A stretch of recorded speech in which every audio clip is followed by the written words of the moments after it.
That's the sound of the man working on the chain gang. Can you hear me say? Keep it right there. Yeah. Come on. Sweet.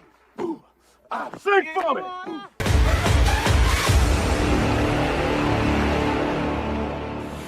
What's up, everybody? Welcome to the Swaggy Vets Podcast. I'm your host, Big Pen. I got my co-host and my best friend with me, First Swaggy Veteran. What's up, baby? What's going on, Swaggy Vets, all our friends and family? What's going on out there? Oh, man, I hope y'all doing good. We got an exciting show for you today. First, we got to do some housekeeping. All right, April 26th, Swaggy Vets will be in Atlanta, Georgia, doing the Tough Mudder. So if you guys say, hey, man, I want to come out and hang out with the Swaggy Vets crew, make sure y'all come through. Hit us up on social media if y'all want to come through and hang out. Also in September 5th, 6th, and 7th, we'll be in Orlando, Florida, doing the Warrior Weekend with the Warrior Shield Foundation. There's a whole lot of cool people going to be there. One of our previous guests, Chant Shoel, he's running it. And then Ryan Weaver, country music star, is going to be there performing. So if y'all want to come out, hang out with the Swaggy Vet crew, hit us up and let us know. All right, let's get to it. We got a special guest. Very special guest. We got a special guest, one of the 82nd Airborne Division veterans. And we're going to bring him to the stage, Master Sergeant retired Henry Taylor.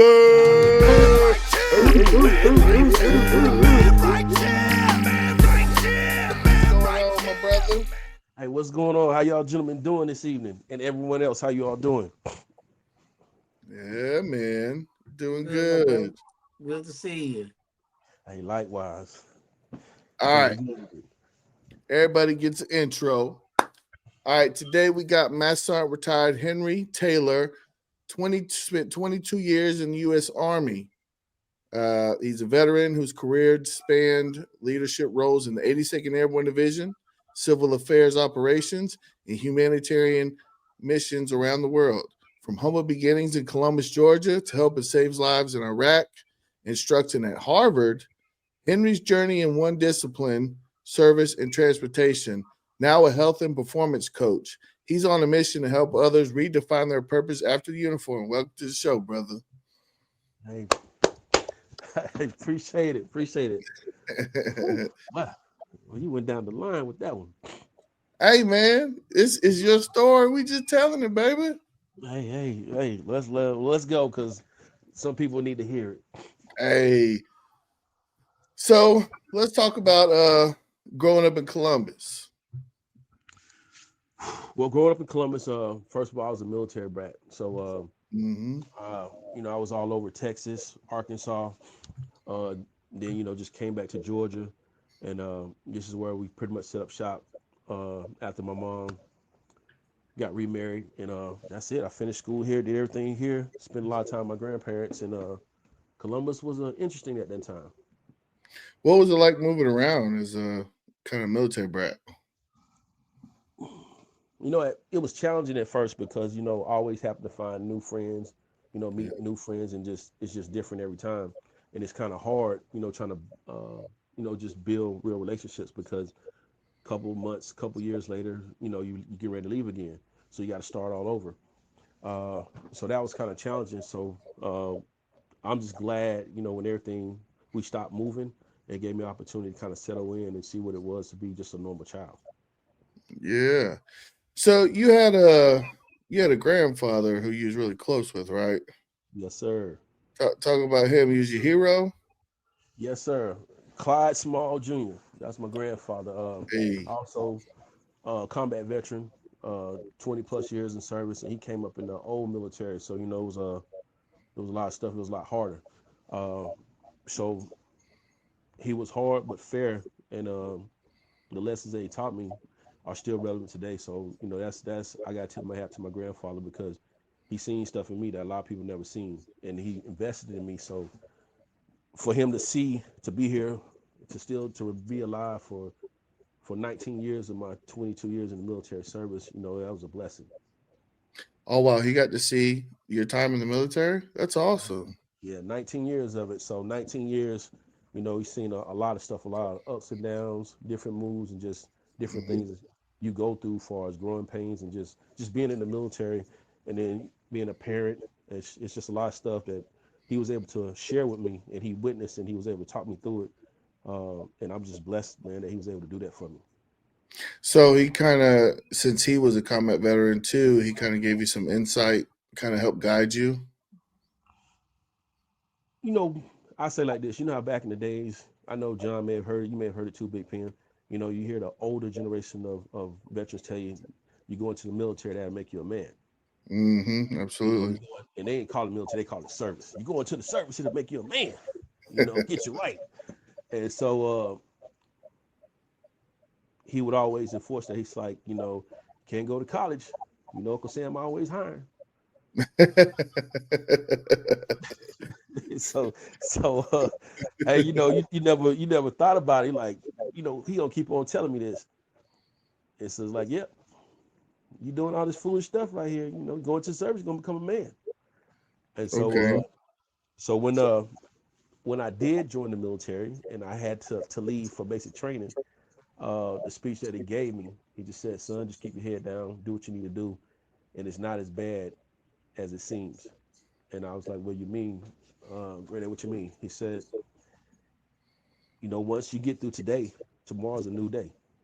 Hmm. And that stuck with me because, your hardest day was yesterday.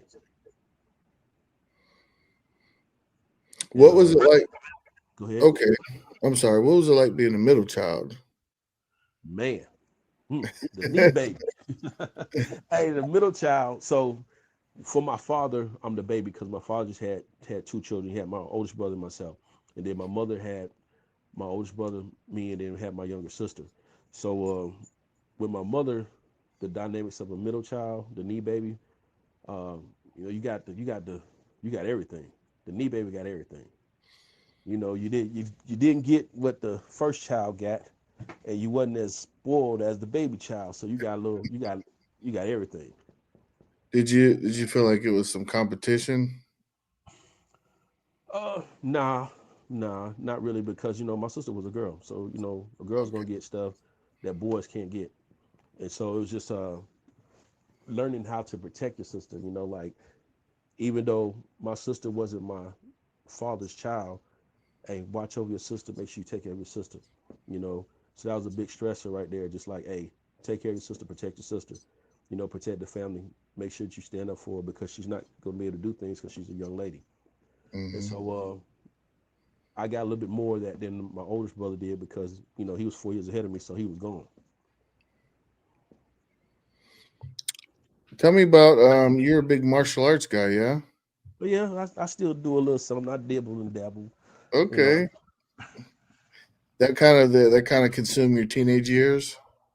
no. So my teenage years, I did a lot of fighting. You know, Okay.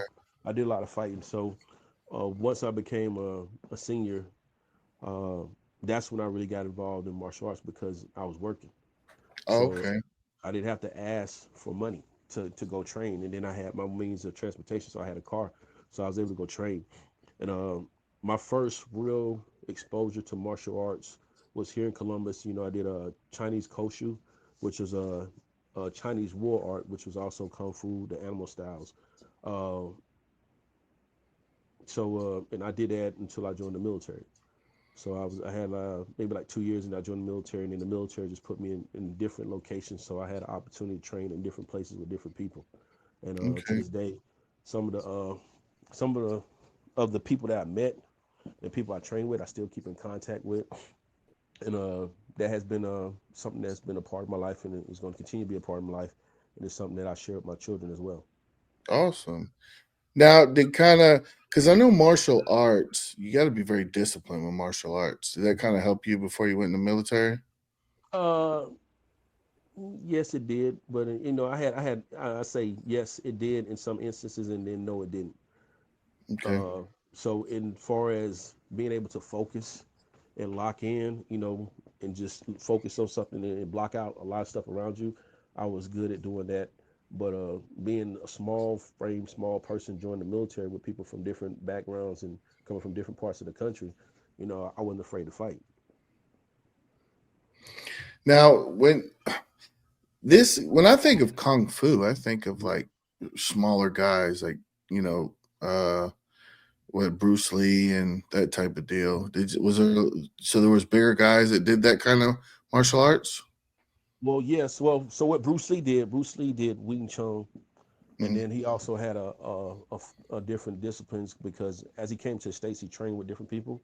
But his basic background was Wing Chun, and then he created from training with different people Jeet Kune Do. Oh, cool. Yeah. If you like the Swaggy Vets podcast, please like, comment, and subscribe. All right, so take us back to when you re-enlisted. Like, what was the moment that determined that you was going to join the service? Well, why I joined the service, or when I was in the military, and I just like, you know what, I can't go home. Let me re-enlist for another term. Well, no. What ultimately made you want to re-enlist for the service? Well, so that's an interesting story. That's an interesting story. So when I first graduated, I first joined the Marine Corps. So I wanted to be a Marine, and did everything in the Marine Corps. Then I found out I was disqualified. So I was like, that kind of set me up. It kind of messed me up. So I found out I was disqualified because they said I had a heart condition, and I was colorblind. So as a Marine, you need to be able to see this color. You need to be able to see this color. So colors I wasn't able to see were like the blues, certain blues like dark blue, violets, and those purples. So I got disqualified, and I came back home and went back to working at the grocery store. And the Army recruiter was like, "Hey, man, you could get a waiver to join the Army if you're good." So I said, "All right, cool, no problem."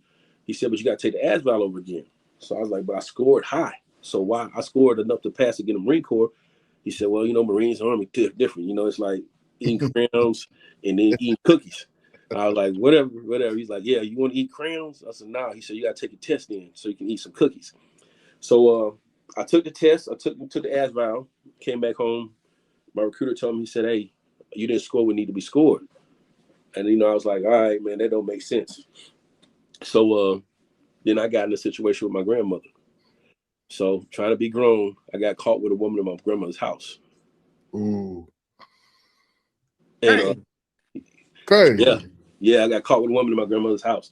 And she said, out of all my 5 children, ain't none of them did what you did. So she took it personal, huh? Boy, she took it past personal. She was like, "You lost my trust. You got to earn it back." And she said, "You got 2 weeks. You got to get up out of here."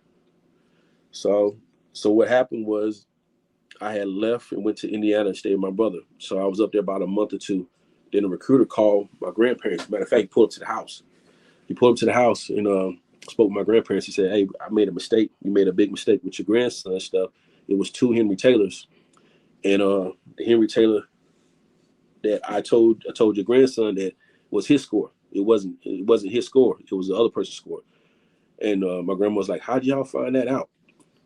And he told her. He said, "When we went to MEPS," and the dude was like, "That ain't Henry. That ain't the right person right there." And the recruiter was like, "Yes, it is." He said, "That's not the right person because this person didn't join the Marine Corps. This person says 5'8", not no 6 foot." And so my grandmother called my brother and said, "Hey, you need to bring my son. Bring him back home." And my brother didn't tell me why. He just said, "Look, you need to start running. You need to clear out your system, whatever you're doing, because you've been up here with these college folks." Mm-hmm. The grandma told me to bring you back home. And I was like, "Damn, I already got in trouble. She sent me away. I've been gone for 3 months." He's like, "Nah, little bro, you finna get your life right." And so I came back home. The recruiter came over here and talked to my grandparents, apologize and everything else. And he said, "When you ready to leave?" My grandma was like, "He ready to leave now." So August 96, I was gone. I came home. I was home about a week, and she said, "I will not leave you in my house by yourself." And I was like, and my uncle was like, "Man, you done burned the bridge bad with your grandmother, boy, because she didn't do nothing like that." So my uncle was here, and my aunt was here while my grandparents went to the family reunion to make sure that I didn't have nobody in the house, and dropped me off at the recruiting station the next day, and I ain't looked back.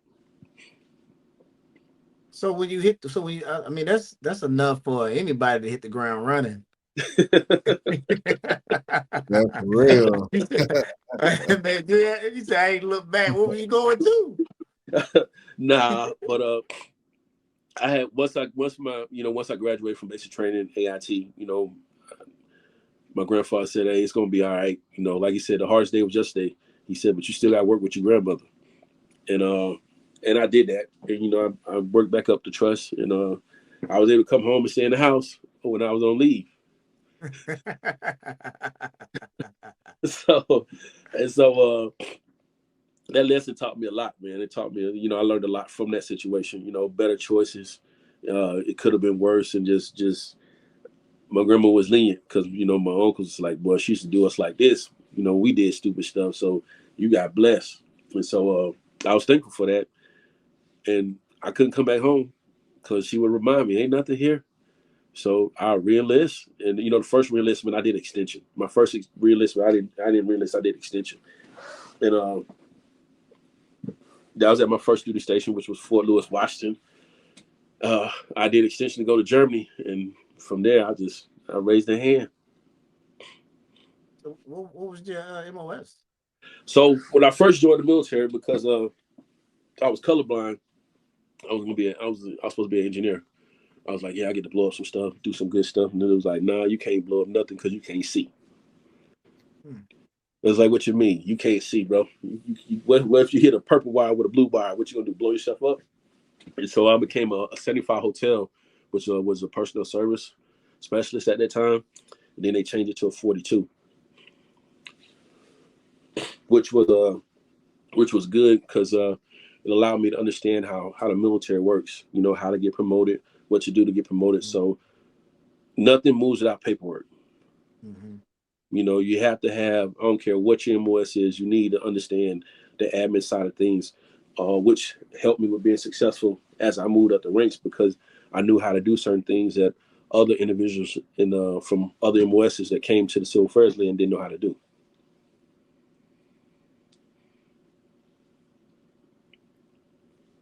So how long was you part of the 82nd before you went to civil affairs?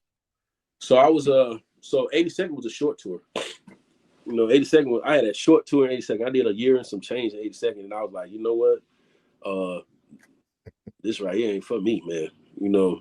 I was used to thinking outside the box, and every time I would think outside the box, they was like, you can't do that here. And so I re-enlisted when I re-enlisted leave 82nd was right before September 11th. After September 11th, 2003, 2004, they started started downsizing the military, making people forcing them to reclass.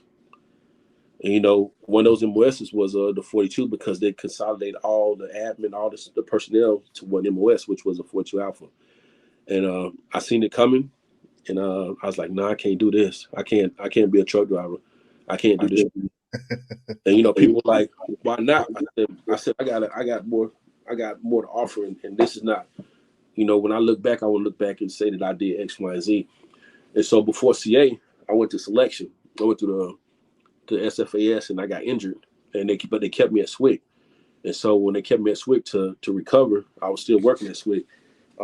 That's when Civil Affairs came along, and I had an interview with Sergeant Major Strong, and that was 2005-ish. That's when I went there. In 2006, I was official.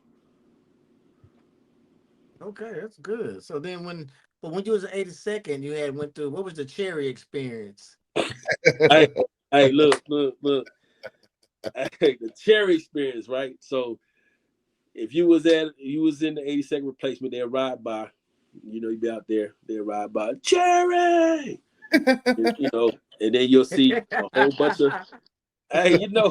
bunch of, they was like, hey man, what's up? They painting y'all cherry helmets, man. I was like, what? It's like, they painting the cherry helmets, man. You a cherry. You just not getting to the 82nd. You don't have enough jumps. I was like, look, bro, I ain't doing that. You got me messed up. It's like, nah, depends on where you go. You gonna jump with the red Kevlar. So I got lucky. I didn't have a red Kevlar, but I'm gonna tell you when I got to 82nd, when we was in 82nd, and how stuff changed. We had individuals that were in process, and they messed up their orders, and they sent them instead of sending 18 Airborne Corps, they sent them to 82nd, and they made an individual young man jump who wasn't airborne qualified. Yeah, that's y'all crazy. remember that? I hope y'all. Yeah, remember I heard about that. Yeah. Because I think back then everybody that was there had to be airborne. That's correct. Yeah, so that's why they're like, "What? No, you're jumping." It's like, Yeah. where's your you're out of uniform? Like, what you mean? You don't have your parachute badge sewed on. So it's like, I'm not airborne. Yes, you are. They wouldn't have sent you here. And so after that incident happened, just say that I got my 17 jumps fast as hell. Because every time someone in your section or one of your soldiers had to jump, the section had to jump. So, I wasn't pregnant. I wasn't on profile. So guess what that means? Out of 15, it was 20 people in the whole entire section. That was junior enlisted soldiers, because I was a NCO, then I was a buck sergeant. I was like, Taylor. It's like, what? Guess who's jumping today, airborne? And so I would get that. I would get that all the time. And I did a lot of damn jumps in that little 15 months, man. I did so many damn jumps. It would seem like I was jumping every weekend. And then you know what COB means in the 82nd. If you don't know, that means come on back.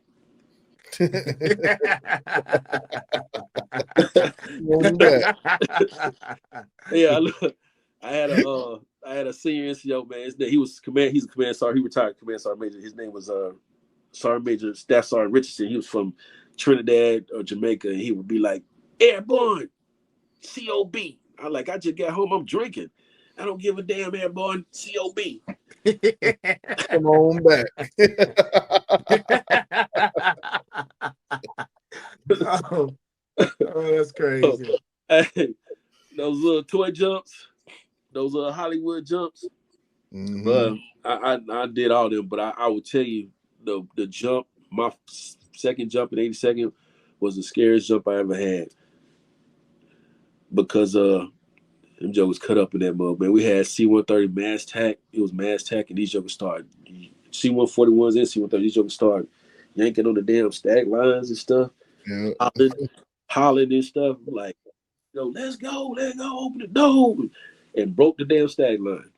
And I was like, okay, jump scratch. Jump scratch. They're like, hell no, bro. We're going to wing it around again, and everybody going out one door.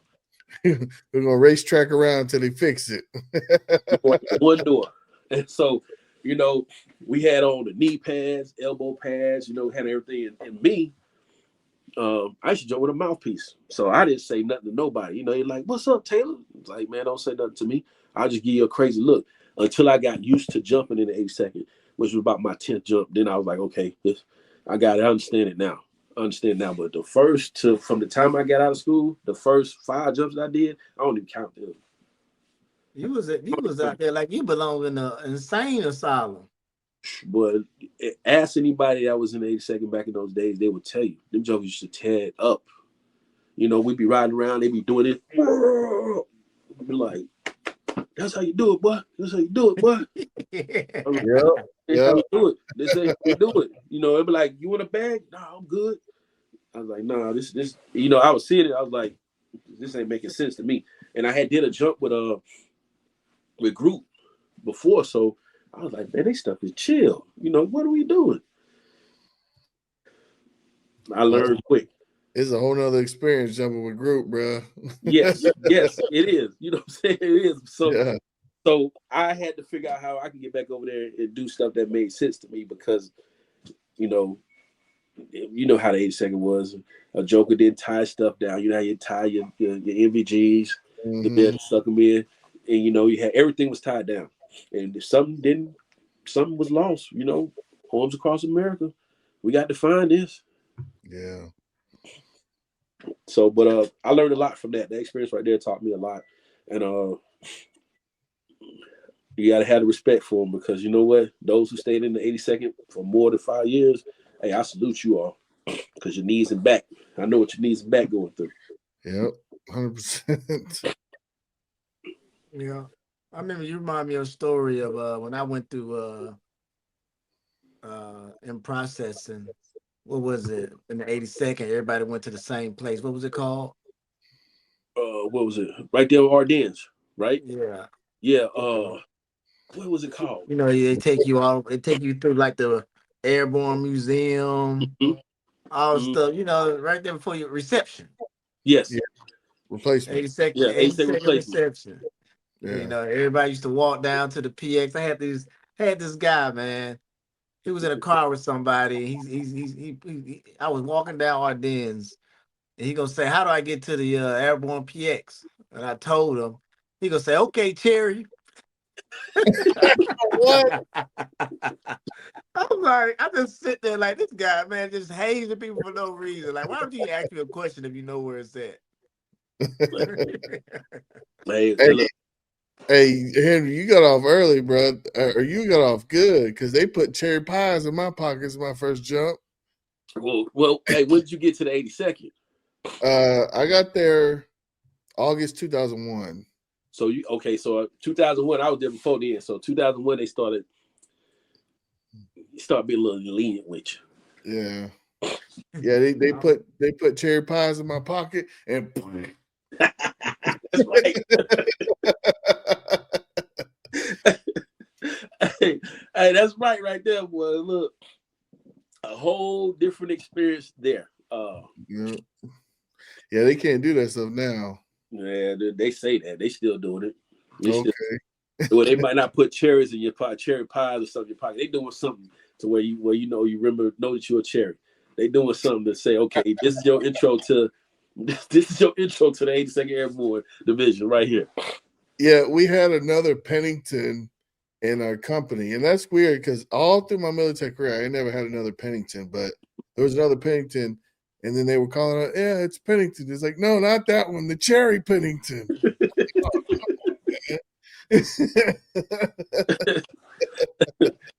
Hey, look. So what they tell you all. So when I got there, it was like, hey man, you're not airborne until you're able to spell in your jumps airborne all the way. Yeah.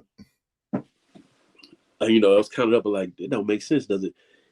A is one jump. You got it airborne? I was like, I got it. That's a lot of jumps. Don't worry about it. You're going to get yours. You're going to get them. Yeah. And they made sure you got them too. Well, you want to get them jumps? I say about 4 months. Or your butt coming out there with like 20 jumps. Because you jumping on everything. You look at your jump log, you be like, hey, my jump log ain't right. You getting paid, right? Hey,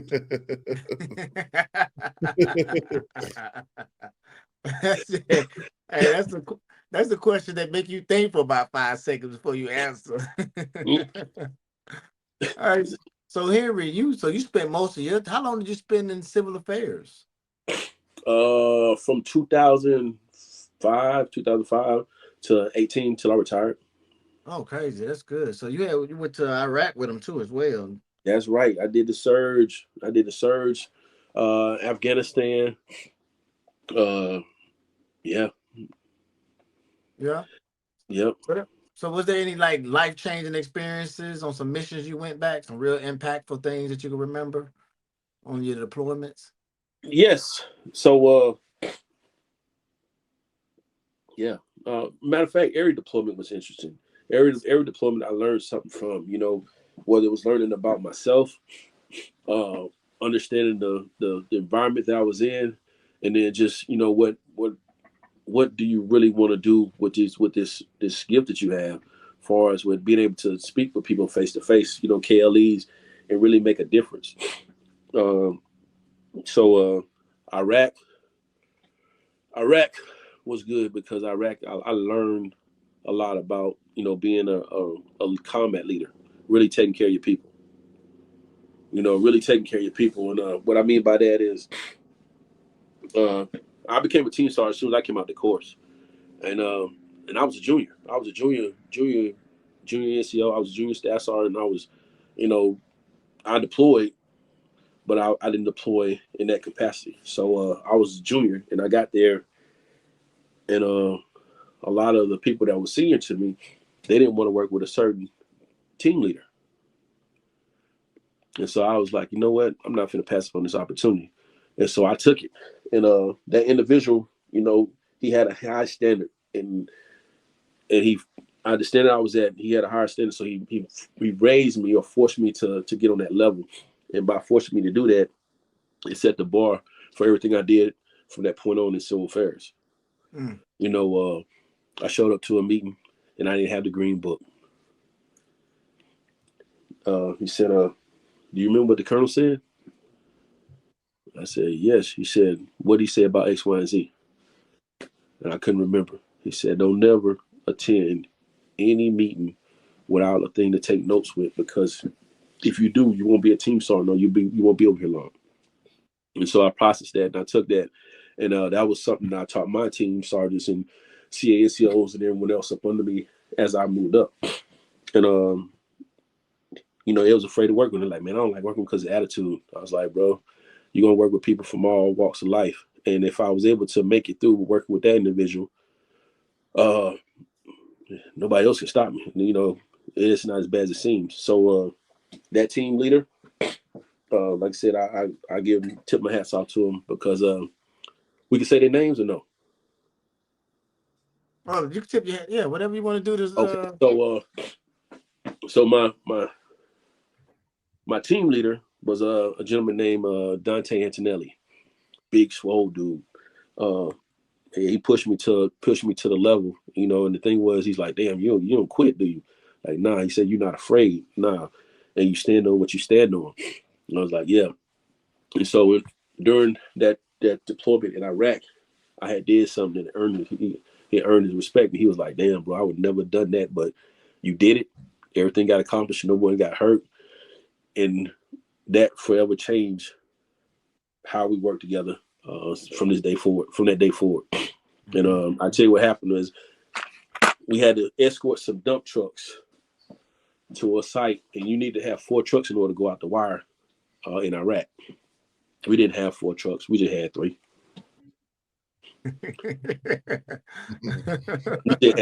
We just had 3. You know what I'm saying? And so he's like, get it done. Make it happen. I said, all right.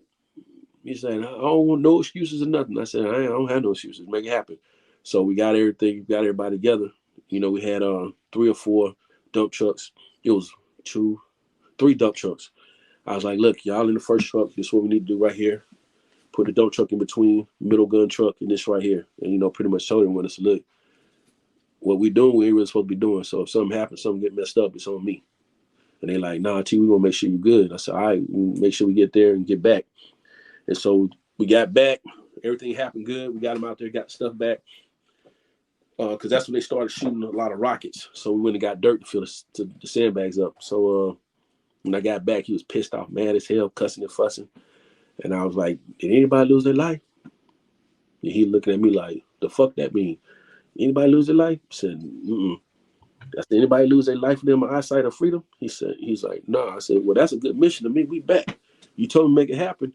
And he couldn't say nothing. He was just like, hey, bring your butt over here. And, Kim wanted to talk to me. He was like, don't ever do no stuff like that again. And he just shook his head. He just shook his head. He didn't know what to say when I said that. But he shook his head. And he was like, well, I know not to tell you to make it happen and do what needs to be done, because you're going to do what needs to be done to get it done. And so that right there taught me something too, about, having people's lives in your hands. You can't do foolish stuff. Even though you still got to get it done, you still need to take your time to make sure, because anything could have happened during that time we was out there. But luckily nothing didn't. And so I learned from that. Don't do that no more neither. So you've been from a team sergeant to a recruiter, also a selection cadre. Yes. So, and then I did CMOC. I was CMOC too. I was CMOC. Then I was the brigade CMOC NCO for the 95th. Man, I did a lot of stuff. A lot. What's CMOC? CMOC is a Civil Military Operations Center. So that's where everything comes in. So when you're deployed, you have your NGOs, your non-government organizations. You have everybody there. So pretty much there, and you have an insight of what all the civil affairs companies and teams are doing in a specific location. Oh, cool. Which one of those hats you say push you the hardest? The one that pushed me the hardest, well, you know what? All of them push me the hardest. You know why? I'm gonna tell you why. Because once you get to a certain level, you know what needs to happen at that lower level. So once I did my time as a team sergeant, I became a CMOC NCO. I knew when the team sergeants, the teams were BS. And then when I became a CMOC NCO for the company, and then I knew what training was required. So when I moved to brigade, I was like, you know what? Nah, that's not making sense right here, because they need to be doing X, Y, and Z. So I knew when someone was throwing up BS when they start setting up their sit reps. Mm-hmm. And but the most challenging out of all those jobs was becoming a recruiter. Like the actual process or the school or just being a recruiter, period? Nah, being a recruiter was easy. The thing is, you're an in-service recruiter. So people know what they don't have to do nothing. Oh, okay. So they don't have to do nothing. So, they can get all the way up to the last minute and say, no, I don't want to go. But what made recruiting interesting for me is because, one, I didn't look like a typical recruiter. If you was in Savannah, you was in Fort Stewart, you'll know that. They're like, who is he? Where's he at? Because I stayed actually doing stuff. I trained with them when they got prepared for selection. I knew what was required in selection because I came from assessment. It was talking to the families, all right, granted, you want to do this right here. Did you talk to your spouse? Did you talk to your wife? Did you talk to your husband?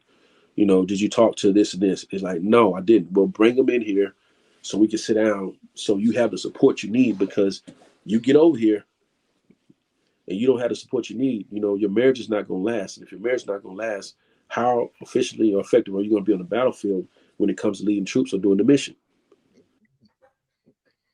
And so I invited the families in there and the support. And, when I look back at some of the individuals I recruited, not only they were successful in CA, but a large portion of them became officers.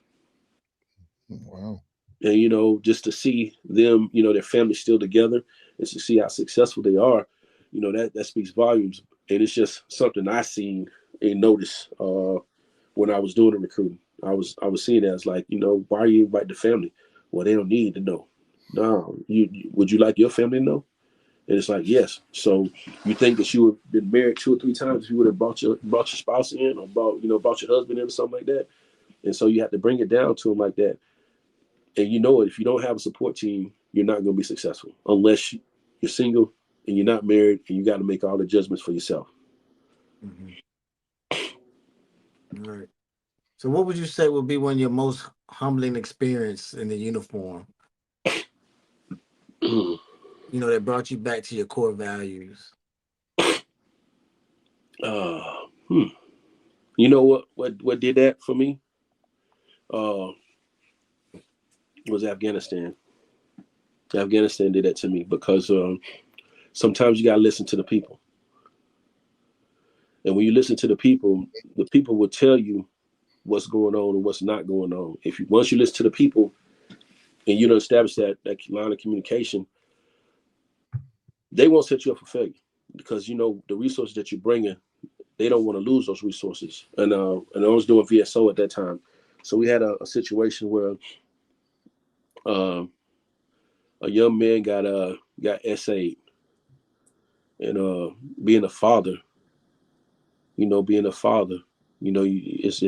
something that for that to happen to your child, you only can imagine how that father feels. And as a father, you wouldn't want that to happen to your child. So it's just personal. And so, did after some investigating, we found out what was going on, and we found out what was going on, and we allowed the ODA to do what they need to do. So that humbled me, because, in war you can get beside yourself. In combat, you can get beside yourself.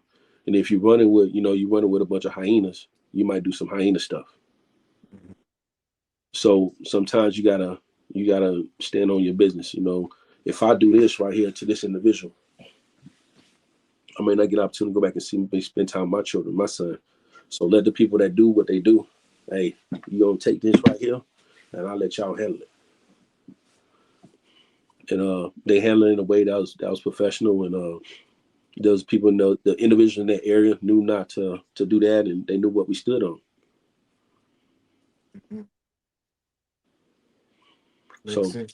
Makes sense to me, brother. Yeah, so that's what humbled me, because again, it's easy. I could have did anything. I could have did something, but what I did would have been the right thing at the time. Anyone can say yes or no, but you got to think about your why. If I would have done this, I couldn't be with my children, be with my family. So, and that crossed my mind a lot. And so I had to stand on them principles. I had to stand on that integrity. I had to stand on them values. And to this day, the values that I have and the things I learned in the military, man, I live by them. That's good. What year did you retire, Henry? 2018, the greatest year of all times. How was that? How was it like getting out, transition to civilian life? Okay, transition to civilian life. It was challenging at first. It was challenging because and for the individuals that are listening, it was challenging because I didn't have a support network. I didn't have a support team. I wasn't married. And then the place I retired was not where I was staying.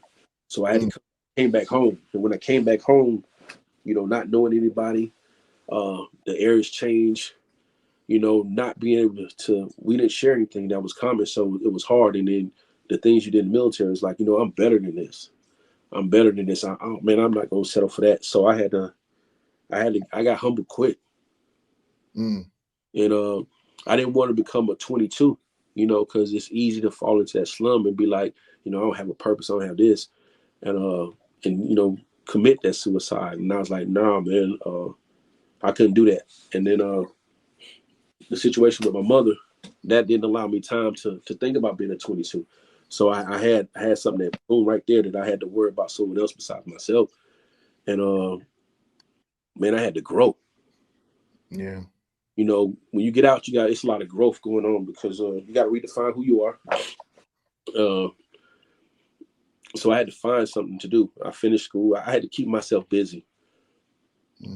Keep myself busy. And then the things that I learned, I share them with veterans that are coming out now. It's like, look, you don't rush to get back into a job that's stressful when you haven't took the time to find out what's going on with you. And so I had opportunity. I finished up my degree, my first degree. I finished that up, and that allowed me time to go to school and do certain things. And then I had some more time on my hands, and relationship wasn't going too well, and situation with my mother having cancer. Oh wow! I had to find something to do, man, and I had to find what service I would provide for the people that I was servicing. And that's when I went back to school and started doing my prereqs to become a physical therapy assistant. I became a personal trainer, everything to where I could use some of the things I had from the military to still be relevant. And I just got blessed. I'm not gonna sit up and tell the story. I got blessed. A good friend of mine, a Kendrick alumni, he came to me because we had a situation happen at school. One of our wrestlers, man, a senior, a couple weeks before school started, man, he became a 22. And young man was the only son. My classmate told me, he said, man, you done been through death before. You done dealt with this in the military, man. Coach Mitchell, he was a young coach. He said, man, you need some help. And he said, and I think that'll get you out the house and get you productive with doing things. And it did, man. Coaching helped me a lot. Coaching helped me get through a lot of things because I still was able to lead young men, young women. And I was able to use some of the things I learned in the military to teach them and guide them. And some of them are in the military, they're in college and they were successful in wrestling. Their GPAs and everything increased. And I tell them all the time, man, you help me more than what you know. You helped me more than what you know, because I had something to pour into. I had something I could watch grow, and did that for them. Awesome, man.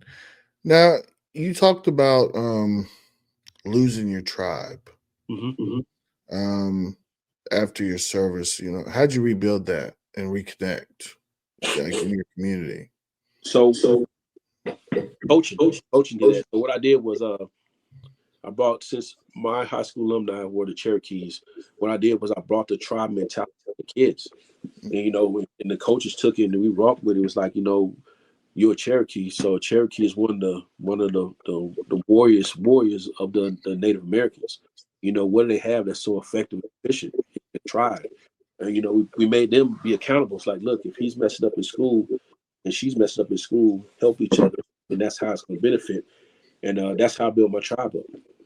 Watching the kids do what they did, and then other veterans coming in to assist with coaching, and then doing community service, and then reaching out to John, reached out to him like, hey man, we need some donations because we're trying to get the kids a state, and just getting the support from different people and connecting because they were doing stuff in the community, and that allowed me to build my tribe up here.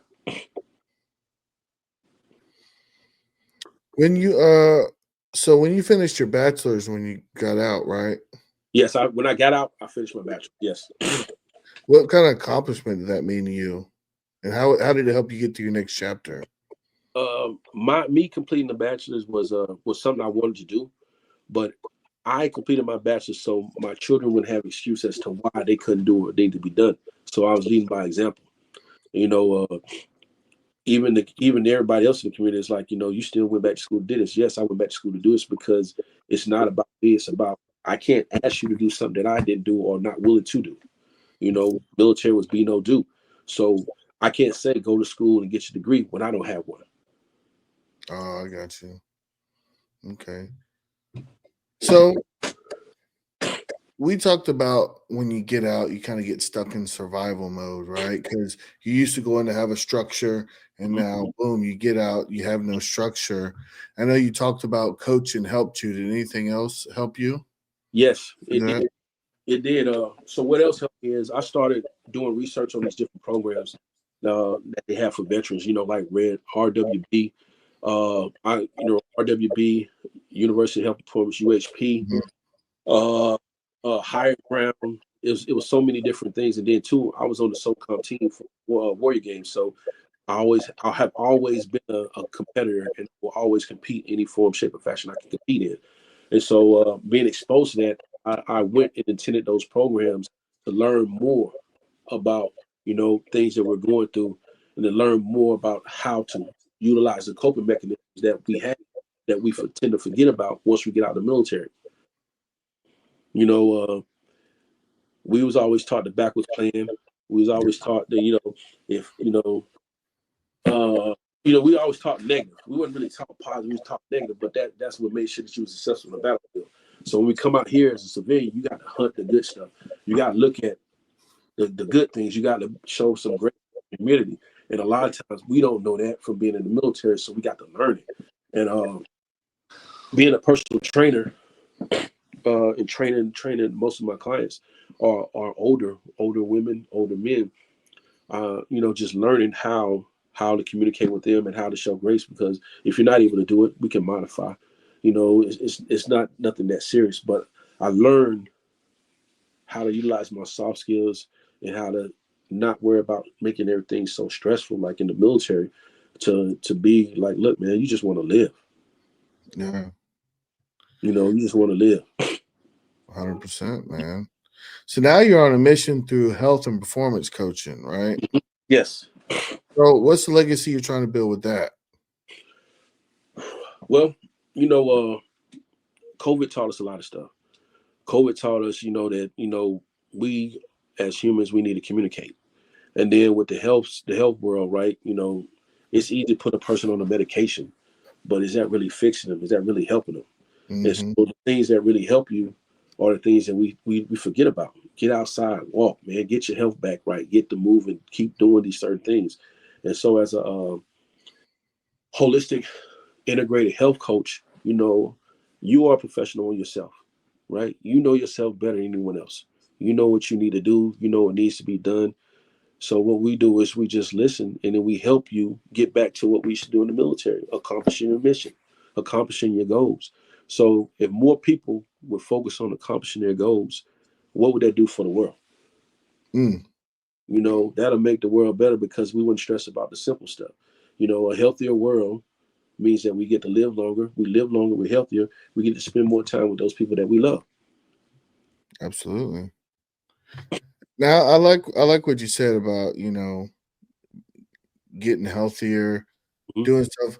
I've kind of shifted my mindset when it comes to stuff like that. Now, when I say, okay, I don't want to get up early, I don't see, well, what's wrong with it. I try to find what's right with it. Mhm. If I go out here and if I drink, you know, some alcohol, well, what's right with it? You know, what good can come from this? Nothing. You Nothing. know, go out here, maybe do some drugs. Well, what's right with it? You know, because people are like, well, what's wrong with, you know, smoking and this and that? Well, don't look at it like that. What's right with it? Mhm. So, and that's kind of helped me along in my path, getting out too, man, and trying to be, because I wake up now, me and my wife, we've been going to the gym like 3 weeks strong now, and I feel so much better. But it sucks Yeah. getting up, you know, 4:30 in the morning. You cozy in that bed. Oh man. Hey, but see, the thing is, you understand your why. You know what Yes, your sir. why is. Absolutely. With the why, you just said it, your partner, you know, your wife, you know what I'm saying? That's a why. I get to spend more time with my wife. You know, we get to do something that we can share together, and then we can watch our benefits of it. You know what I'm saying? Like, baby, you looking good, you know? And she like, you looking good too with that shirt on. So, you know, and it's what it's doing is bringing the family back together. You Yeah. know what? That's the real meaning of family. So, man, that's a beautiful thing right there. You and your wife doing it, and you understand it. Mindset. Everything starts with the mindset. You know, if your mindset is not right, man, what are you gonna really accomplish? Nothing. You know, and that's as veterans coming out of the military, we have to shift our mindset. And when we shift our mindset and we lock in, there's nothing no one can stop us from doing. Yes, sir. Absolutely. I like that. Yeah. But I mean, you said it right. So, based off mindset, it was a segue into, you know, what advice would you give any veteran who feels like they've lost their mission? oh, so I'm gonna break that down to three. So one is you have to get back to your why. Yeah. Everything comes back to your why. You know, what did you do in the military that made you successful? Why did you do that? And how are you going to utilize those things that you learned and you were taught in the military in order to implement them into your life? So as a non-commissioned officer, man, I still live by that creed, bro. Every morning I get up, my dog get me up every morning. I'll be up before him, but I just be like, all right, he gonna get me up. So 5 o'clock. So that's my why. If I don't get out of his bed, he gonna wake me up. And if I don't move, he gonna mess up in the house and it's gonna be my fault because I didn't do what I need to do. And so as a non-commissioned officer, man, I still use that creed. You know, I wake up in the morning, I get to go and it says no one is more professional than I. But I don't say that I'm a leader of soldiers, you know what I'm saying? I say I'm a leader of people, you know, and I understand, you know, I might not say which is known as the backbone of the army, you know, this is my lifestyle. So I have to build that creed up. I have to build up these things for my family. So what I instill into my son, instill into my daughter, my grandchildren, my family and people around me, you're gonna get this energy like this all the time. You know, as I tell my brothers and my sisters, tell me what I need to hear, not what I want to hear. Well, you know what you need to do, Jay? You need to get up. You know what you need to do, Big Pen? Put that bottle down. Man, you know, it might hurt. Man, he up there talking and everything. No, I'm telling you this because the truth hurts. But I'm telling you this because I care about you. When we start caring about each other more and we start calling and taking care of stuff and everything else like that, we wouldn't have as many 22s as we have because we got too many resources out here for that. Our tribes would be different. We had a tribe who was in the military. Why you stop communicating now? Because you ain't there. You know, so we have to hold ourselves accountable and we have to keep that standard. You know, all individuals are entitled to outstanding leadership. I know it's not the creed, but you know, I'll provide that leadership. I will do my part and I will do what needs to be done in the community for service. You know, a lot of people are afraid to get out here because the individuals are young, they shooting up. You was young too. So what happened that made any difference for what you did and what you can do to them? You got to learn how to communicate with them. So people see me, my kids and stuff. I mean, I can't go nowhere. I'll be on my bike, another state over, What's up, coach? I got to look around because I'm like, who is calling me coach? Because I've coached so many different kids and different people.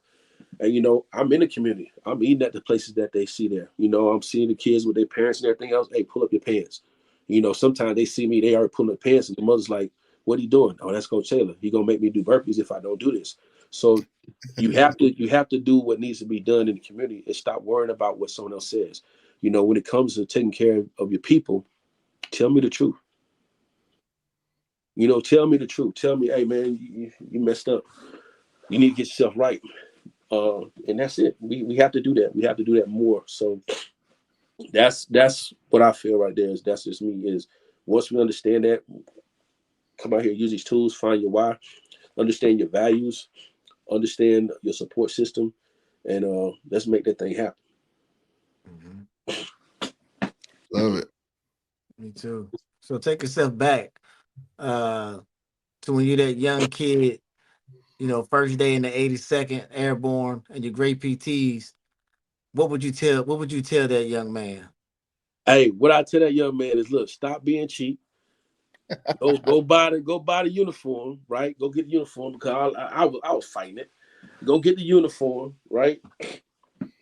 Save yourself the embarrassment because people still joke about that, and you know, do what needs to be done. You know, and the thing was this: I had the PTs, right? I just was trying to buck the system, see what somebody gonna say to me, and they sure got me too. Hey, hey Henry, you grew up in the era where you came Monday morning, starched up with them shine boots. And you put that beret on, you feeling good, man. Hey, I miss them days. look, I'm gonna tell you, we finna go way back before then. You know, we going back to where you had 2 uniforms. One for Monday. No, you know, you had the motor pool uniform, and then after the motor pool, you had to get right. So, you know, after the jump, you come back in there, you know, you're like, hey, no, go in there, do what you need to do, hit them hot spots, put that uniform on. Cause you know, we had showers in Gavin Hall. So hey, you used to bring up to work, bring your little 2 stuff to work and make sure it's like that. And yeah, man. Hey, boy, I got some memories out 82nd. I remember Joker fell out the run. But it was like, take your shirt off and put it inside out. Yeah. We gonna know you fell out. Hey, don't embarrass our unit. Boy, dude, whoo, boy, look, man, so everyone that sees this right here, you know, when they see it, who's in a segment, they're gonna be like laughing. It's like, yep, you know, he was right. I seen a lot of stuff that nowadays we couldn't do. If that was what we was doing now, what we did then, we doing now, well, we all be hemmed up. Hey, don't you get caught walking on our dens during PT hours. Hey, that, and don't you go across my grass. Oh yeah. We had our first time Biggie Smalls. He was a big advocate of that. Hey, don't go across my grass, boy. So, Yeah. but I wouldn't change the experience for nothing in the world, man. That right there, it just catapulted my career, because if I was able to deal with it that short amount of time, and just the bonds, friendships, and relationships that I made, and it's a lot of those individuals came over to CA. So it's like, what's up, bro? What's up, bro? Man, boy, you got here fast. I was like, yeah, I took that route that I need to take. I didn't take the hard route like you all did, but but I have the utmost respect for it. So, and if you get an opportunity to serve in an organization like the 82nd or any prestige organization, 101st, I never served in 101st, man, take advantage of the opportunity. You know, just look at it as a learning experience, man, and how it's going to benefit you in the future. Mm-hmm. So, Working. Henry, go ahead, Pen. No, I was just gonna say, where can people reach you if they want to talk to you? Hey, you got me on Facebook, first name Henry Taylor. You'll see one of my call signs, Painted Wolf, or you got me on LinkedIn, same thing, Henry Taylor. And pretty much that's it. You know, I kind of stay low key. You know, I still live that quiet professional type life. You know, I do stuff, but I don't need to be recognized for what I do, because I'm doing it it's coming from a good place, and I don't want the kudos for doing it. So yeah, you can reach me on those things right there. If so, I'm put this out here. So if you're interested in becoming a health coach, you know, and using some of your soft skills. You have organizations like Red, White, and Blue, RWB. You got UHP, University of Health and Performance. You got Higher Ground, and there's a lot more organizations out there. But those organizations challenge you and give you opportunity to still remain fit, both mentally tough and physically tough. And it gives you opportunity to become a personal trainer. So if you're interested in it, look us up on social media. I am an alumni of all those organizations. And I love those organizations. And you want to change your life, you don't know what you need to do when you get out, hey, go ahead and take opportunity to join one of those organizations, and you'll benefit from them. Right on, Henry, brother. Hey, man, I thank you for coming on the show, Henry, man. You are a well accomplished man, and you still after it, brother. And that's what it's about, brother. Thanks for being a swaggy veteran, man, and coming on the show. Hey, appreciate that too. And then send me the link because what I'm gonna do is far as the Tough Mudder. I wish hold on, let me ask that question again. How many Tough Mudders are you all going to start doing a year? You're going to do the winter one or the summer one? Right now, we're working on this year, which is the summer one, and then we're gonna fill up our schedule for next year, see what the opportunities arise. But we got other events that we're trying to do along with families. We're also trying to do an event to celebrate once a year those veterans that are retiring, and kind of also make it a reunion. All right, that sounds for, good. for the Swaggy Vets, and then we want to throw in there veteran and families kind of reunion events and things like that. And then we're going to keep the Tough Mudder for that kind of fitness and camaraderie. Okay. Yeah. Well, look, I'm going to join you all on one of them Tough Mudders. So, because I love challenges, you know, but, you know, I do my winter expedition. I always go up to Maine and stay there for like a week or so and snowshoe it out. So I have one more expedition to do this summer. So after that, I will make sure that I start supporting and either participating in your Tough Mudders events. Thank you. And I you know, too, I got to give you a shout out again. Hey, thank you all for what you all do. You know, it makes a big difference, man, just to see some of the veterans that have been here and done interviews before. It changes our lives, the people who might be afraid to share their story. And then when they see people that, oh, man, I can relate or I know them, come approach you to get onto the show, man. I thank you all for providing this platform, man. Swaggy Vets, man. I'm going to salute you all, man, because you're doing the damn thing. Brother, we appreciate it, man. We're glad you coming on and sharing your story, brother. Hey, I appreciate it. And look, man, you all take care. Keep on doing what you're doing. And, you know what I'm saying? Hey, we keep on pushing the ball forward, bro. All right. Hey, everybody. Thanks for tuning in. We appreciate you. Hey, until the next one, stay swaggy, stay strong. Peace. Peace.